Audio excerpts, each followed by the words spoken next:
Bonjour à toutes et à tous. Nous voici donc arrivés à la dernière chronique, objet du 21e pronostic. L'adoption par la plus grande partie des pays du monde de la Constitution universelle dérivée de la Constitution française de 2050.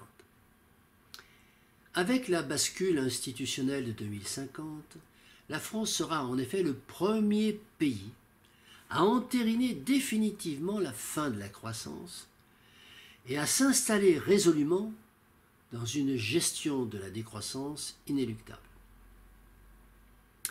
Mais cette bascule nationale ne fera que traduire les aspirations sous-jacentes des peuples du monde entier face à une réalité de plus en plus aveuglante qui ne tardera pas à se matérialiser par des révolutions juridiques similaires aux bouleversements français dans chaque pays respectif.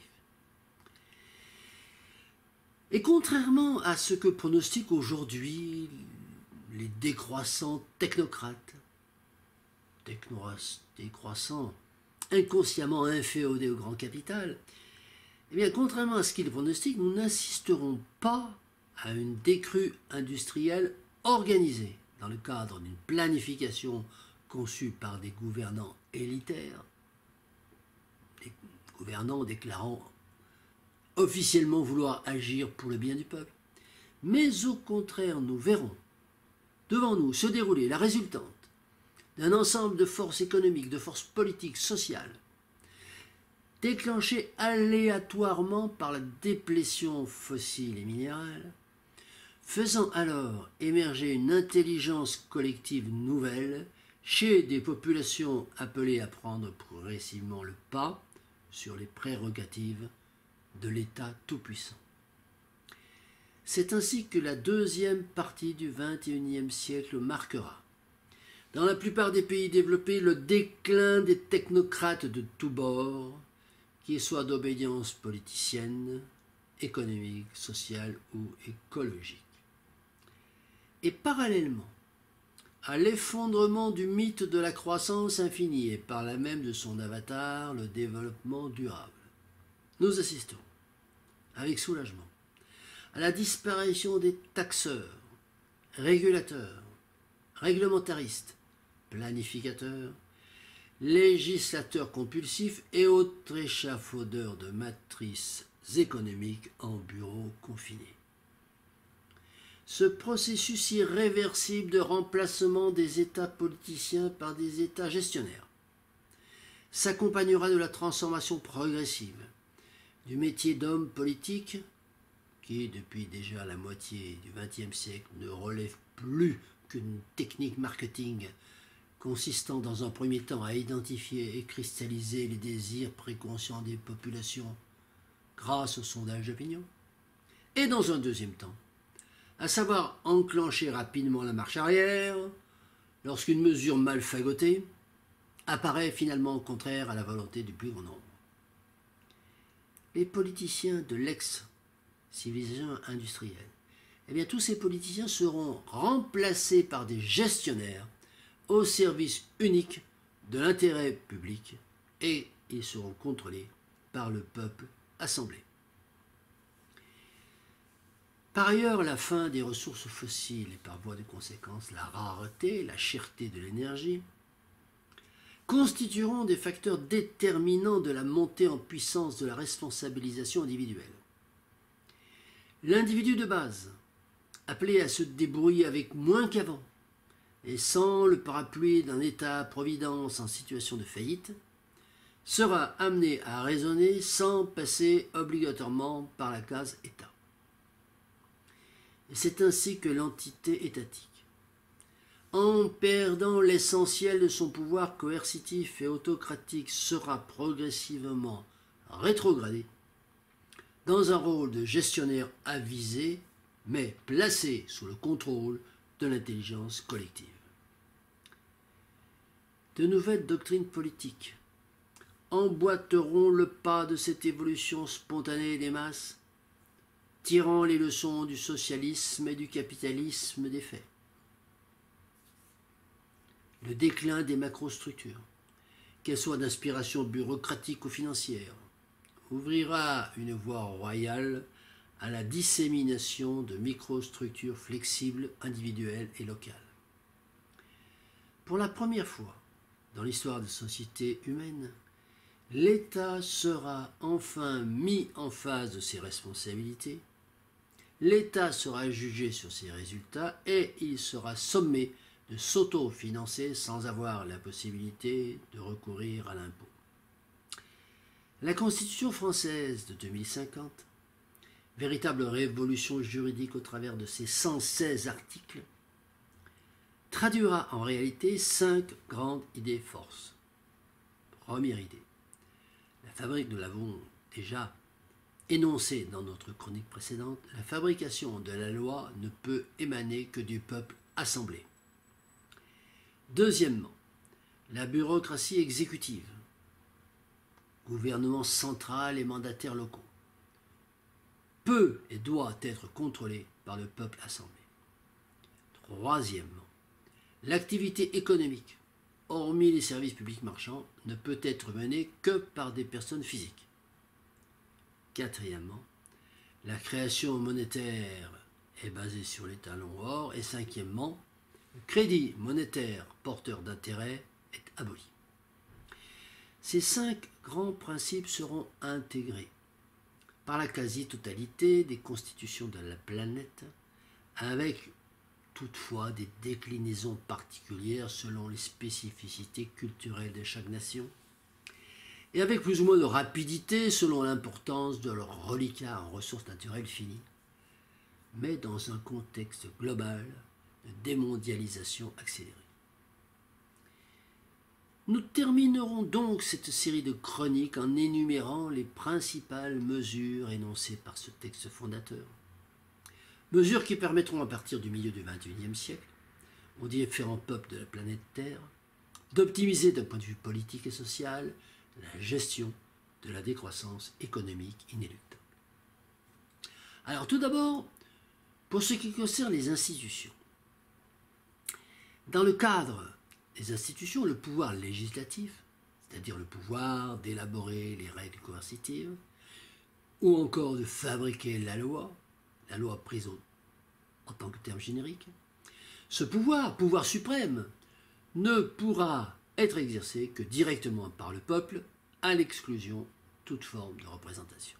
Ainsi, toutes les assemblées représentatives, Assemblée nationale et Sénat en France, toutes les assemblées représentatives seront supprimées, l'ensemble des citoyens devenant ainsi la source unique de la loi. Cet ensemble exercera donc lui-même le pouvoir législatif, mais il déléguera la fonction exécutive à une entité bureaucratique qu'on dénommera État, mais dans le cadre d'un mandat impératif qui, notons-le en passant, est aujourd'hui frappé de nullité par la Constitution actuelle. Ainsi, chaque citoyen pourra proposer la création, la modification ou l'abrogation d'une loi ou d'un article de la Constitution. L'élaboration de la loi ou de la Constitution se fera au sein d'assemblées citoyennes locales dénommées Agora. Une Agora sera créée chaque tranche de 3500 électeurs. Des séances seront consacrées au débat d'idées, d'autres au projet de loi et d'autres à la discussion et d'autres au vote. Les projets de loi pourront être déposés depuis n'importe quelle agora. Chaque projet de loi devra recueillir 50 000 signatures de citoyens majeurs pour pouvoir être débattu et voté en agora. Chaque projet de loi sera adopté à la majorité des votants sous réserve d'une participation d'au moins la moitié des citoyens. Chaque projet de modification de la Constitution devra recueillir les signatures de 1% des citoyens majeurs pour pouvoir être présenté aux agoras, pour discussion et pour vote, et il sera adopté à la majorité des citoyens majeurs. La fonction exécutive, elle, deuxième pilier des institutions. Cette fonction exécutive sera assurée par un ensemble de fonctionnaires dirigé par un gouverneur exécutif, élu par les agoras tous les 5 ans en scrutin de liste, sur la base d'un programme et d'une liste nominative de ministres. Le gouverneur exécutif sera révocable dans les mêmes conditions qu'une modification de la Constitution en cas de non-respect prouvé de son programme. C'est le contraire de l'interdiction du mandat impératif. Tout citoyen pourra présenter sa candidature dès lors qu'il aura recueilli les signatures de 50 000 citoyens majeurs. Il n'entrera pas dans les attributions de la fonction exécutive d'élaborer des règles coercitives, quelles qu'elles soient. La fonction exécutive, enfin, sera soumise au pouvoir suprême, c'est-à-dire au pouvoir législatif. Accessibilité à la vie publique. Une infrastructure de libre expression politique, l'ILEP, dont nous avons déjà parlé, sera créée, garantissant à chaque groupe politique une stricte égalité d'accès aux équipements du service public en temps et en espace. Collectivités locales. Les collectivités locales ne seront plus administrées par des élus locaux, mais par des mandataires contrôlés par les agoras du territoire. Les projets seront soumis aux mêmes conditions que les projets de loi, selon une assiette calculée sur la base de la population locale concernée. Responsabilité des dirigeants politiques. Le gouverneur exécutif et les membres du gouvernement seront pénalement responsables des actes accomplis dans l'exercice de leurs fonctions, des crimes ou des délits au moment où ils ont été commis. Deuxième rubrique. Voyons maintenant les services publics. Un service public marchand sera constitué des entreprises à forte empreinte écologique, par toutes les entreprises à forte empreinte écologique, énergie, sidérurgie, construction automobile, aérienne, navale, ferroviaire, bâtiments, travaux publics et la pétrochimie. À côté, un secteur public non marchand regroupera la santé, l'enseignement, la sécurité intérieure et extérieure, la justice, transports urbains et périurbains, l'infrastructure de l'information politique, l'ILEP, la fourniture d'eau et d'énergie, le patrimoine historique, les services funéraires, la gestion du territoire et la gestion des structures de la démocratie directe, les agoras. Les services relevant de ce secteur seront entièrement gratuits, de plein droit pour tout citoyen. Financement de l'État. Toute forme de financement par l'impôt sera supprimée. Ce seront les bénéfices du secteur public marchand qui financeront le fonctionnement du service public non marchand. Voyons maintenant la troisième rubrique, le sol et la propriété. Le sol national sera décrété propriété collective appartenant en parts égales virtuelles à chaque citoyen majeur et générera à chacun un revenu locatif dans la limite d'un tantième recalculé chaque année. Redistribution du patrimoine. Dès la mise en application de la nouvelle Constitution, une redistribution générale des patrimoines sera opérée selon des modalités déterminées par une commission composée de citoyens tirés au sort et placés sous le contrôle des agoras. Cette redistribution générale n'aura lieu qu'une fois. Les biens non transmis du vivant du propriétaire seront liquidés par la collectivité après le décès du propriétaire. Une commission fixera un prix et procédera à la vente en donnant priorité aux descendants à enchère égale. Le fruit de la vente des biens non transmis sera redistribué chaque année à parts égales à tous les citoyens. Le système financier. Alors, concernant le système financier, qui est un rouage essentiel du capitalisme croissanciste, sera naturellement, ce système, profondément modifié par la Constitution de 2050, notamment par l'application de nouvelles dispositions législatives abrogeant la valeur marchandise de la monnaie et son mode de création ex nihilo par les banques privées. Ce qui entraînera deux conséquences très concrètes. Première conséquence, l'abrogation du crédit porteur d'intérêt, signifiant ainsi la fin de tout type d'organisme de crédit. Deuxième conséquence, l'institution du monopole de la création monétaire par l'État via une banque nationale et son indexation sur l'or à un taux non modifiable, signifiant ainsi la fin de tout type d'organisme de dépôt privé. C'est ainsi que la monnaie sera désormais considérée comme un outil dont le seul objet sera de faciliter les échanges de biens et de services, ce qui était sa vocation originelle. Cette disposition devra être comprise en appuyant bien sur l'adjectif « seul ». En effet, ce simple adjectif conférera à la monnaie post-croissance un rôle limité, celui de bien intermédiaire, ne pouvant être négocié comme un autre bien ordinaire.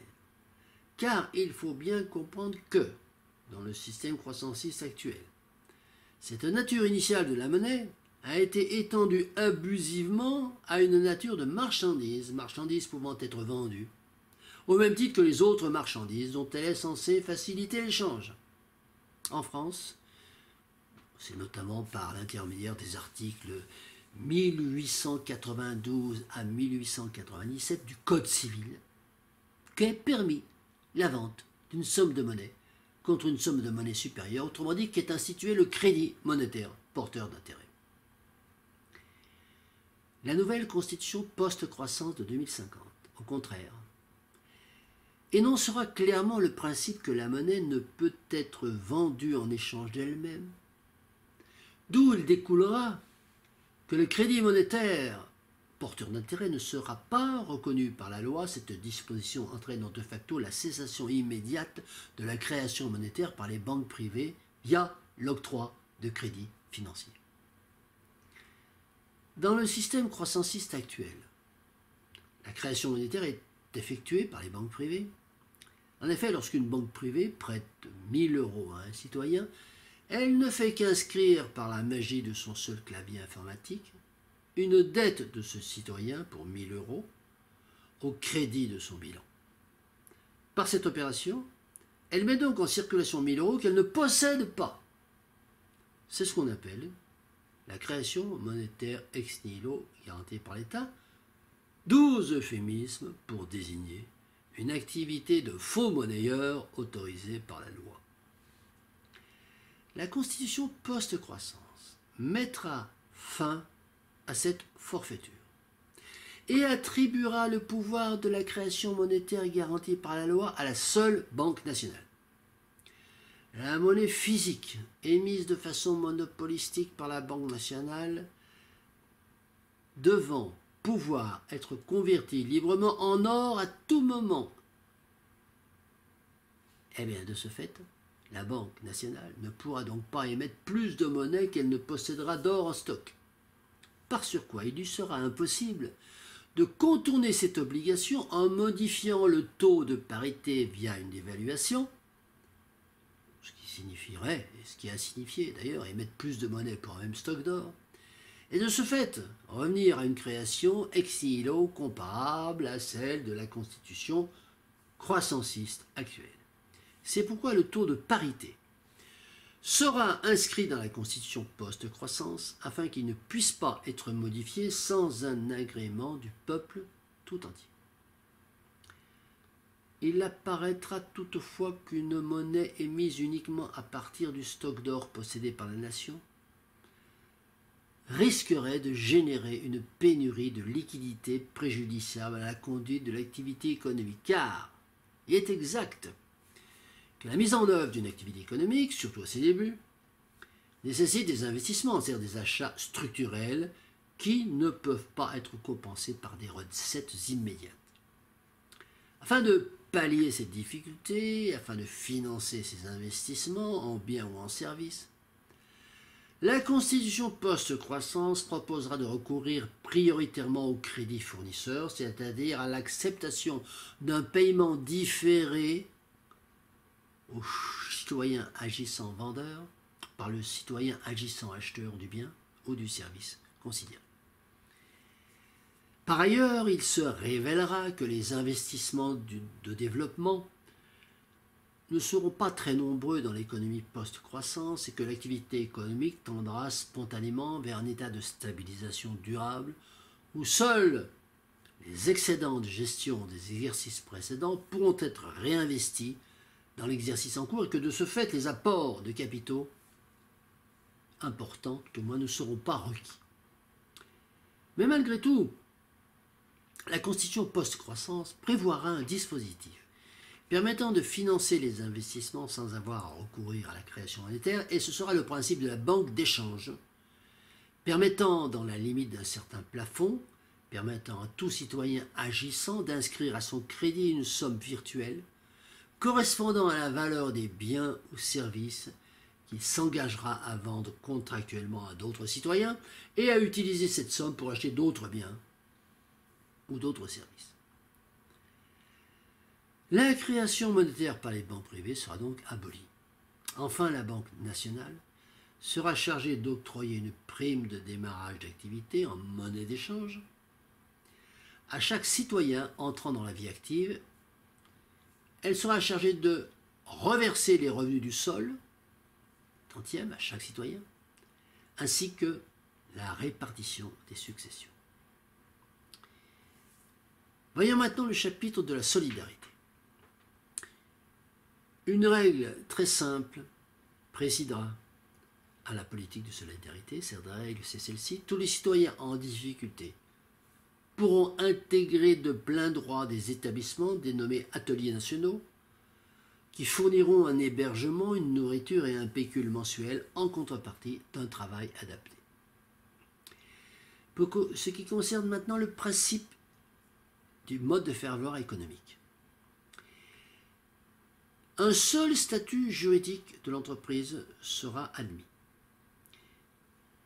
Toute activité économique pourra être entreprise librement par tout citoyen en tant que personne physique uniquement.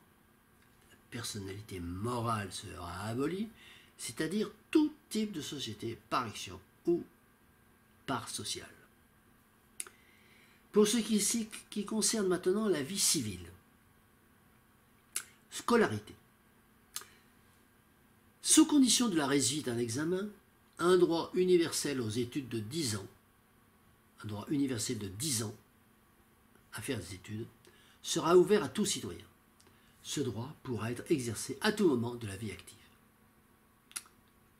Santé. Aucun traitement médicamenteux ne pourra être obligatoire.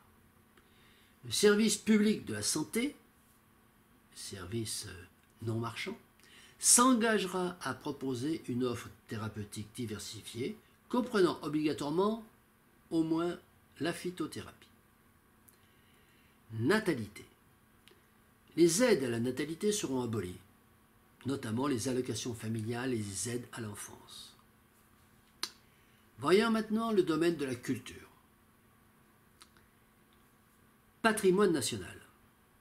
L'entretien du patrimoine historique et culturel de la collectivité sera assuré par les ateliers nationaux. Propriété intellectuelle.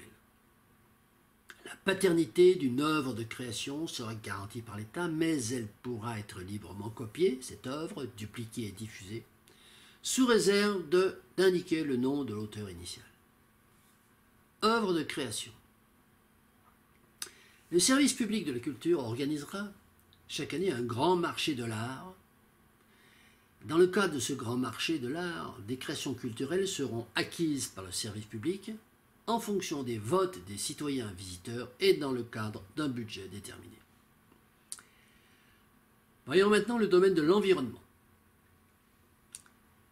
Compostage et assainissement. Le compostage des déchets alimentaires et la récupération des déjections humaines seront assurés par un dispositif public gratuit. L'accès au réseau des égouts sera condamné. Agriculture. l'agriculteur sera locataire de la collectivité pour ce qui concerne les sols cultivés. Aucun recours aux intrants de synthèse ne sera autorisé.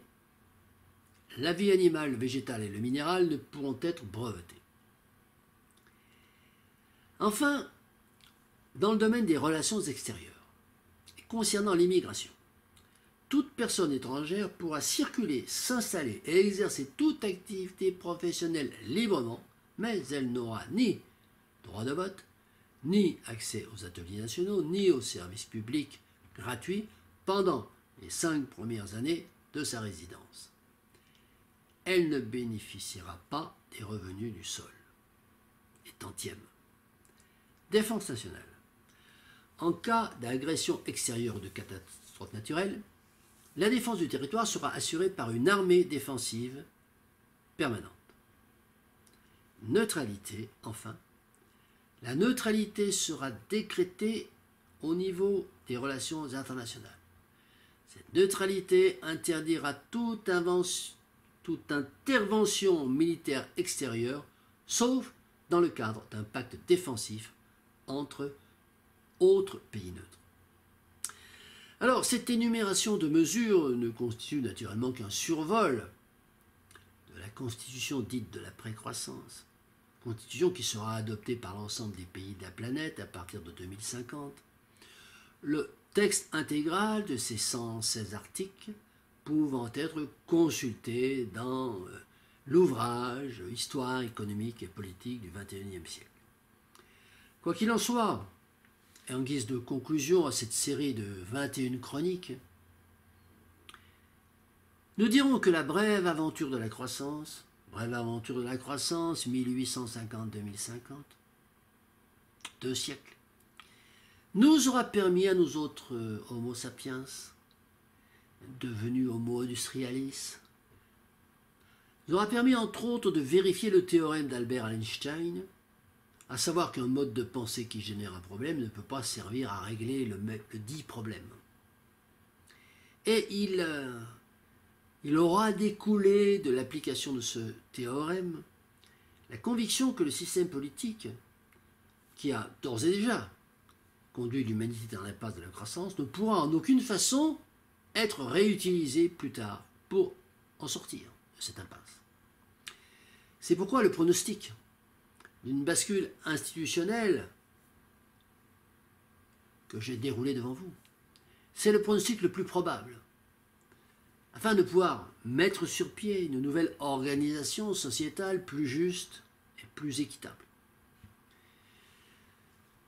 De ce point de vue, nous pouvons considérer que l'expérience de la croissance nous aura finalement été utile et nécessaire.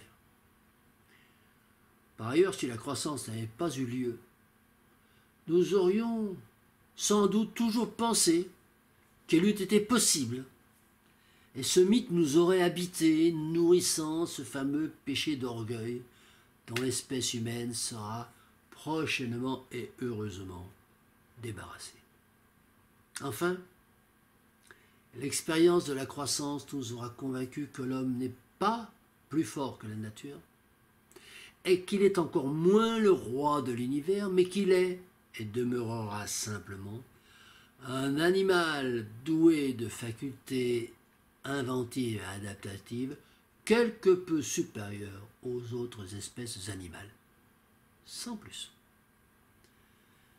Nous aurons ainsi appris que notre espèce est une composante non dissociable de l'ensemble du monde terrestre vivant, et que l'échec de l'épisode croissanciste ne nous ayant pas tués, il contribuera certainement à nous rendre plus forts à l'avenir. Je vous remercie.